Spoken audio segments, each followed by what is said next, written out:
Cliff लेकबाट पनि checkout गरिसक्यो। आज चाहिँ हामी एकदम चाँडै उठ्यौँ होइन, अनि 8 बजीसम्म हामी रेडी टु गो।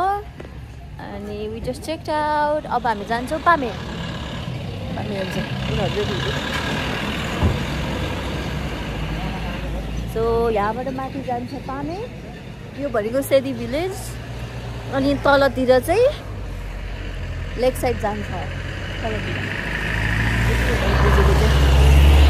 धुलो हुन्छ नि, दुईवटा त्यो नाकमा पुवा गरेर गएको थियो, अनि खायो दिदीले दुईवटा धुलो उडेको क्या यस्तै। कति हो होला। ल हामी कोको बिच जाँदैछौँ। कोको बिच भेरी पपुलर क्याफे। अब के छ थाहा छैन मलाई, टिकटकमा मैले हेरेर अनि आउनु मन लाग्यो। कोको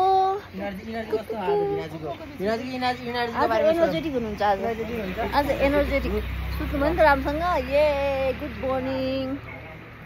कोको बिच तर माछा गनाइरहेछ यहाँ, ताल भएर अगाडि पछाडि होइन। Nice beautiful place.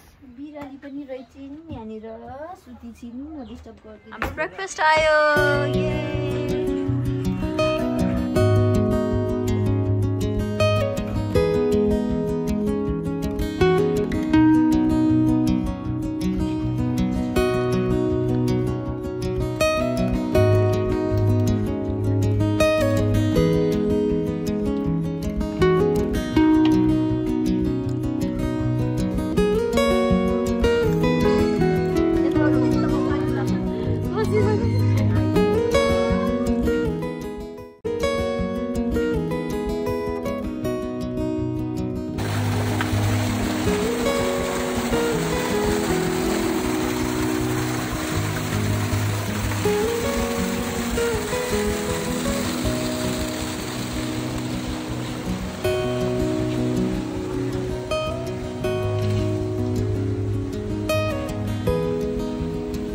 गाइज हामी अहिले चाहिँ पोखराबाट चिकन फर्किँदै थियौँ।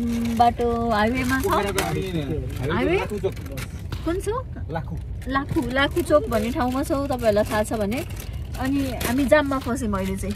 पुरै यताउति सबै गाडी रोक्यो। हाम्रो सबैलाई भोक लाग्यो, के निकाल्दै खाँदै गइरहेको छु।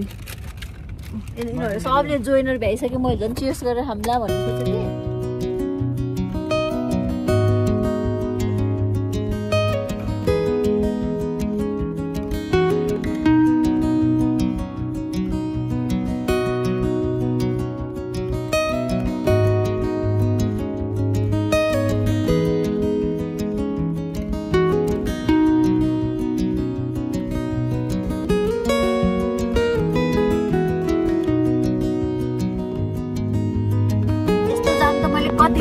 गरे नि अस्ट्रेलियामा त।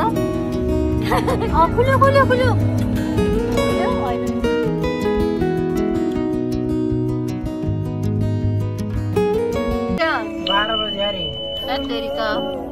हे गाइज, सो हामी चाहिँ अहिले बिच बाटोमा झरेको छौँ होइन। आई डोन्ट नो यो कुन ठाउँमा आइपुग्यौँ हामी।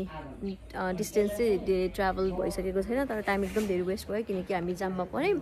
अनि अहिले चाहिँ खाना खानलाई झरेको हामी।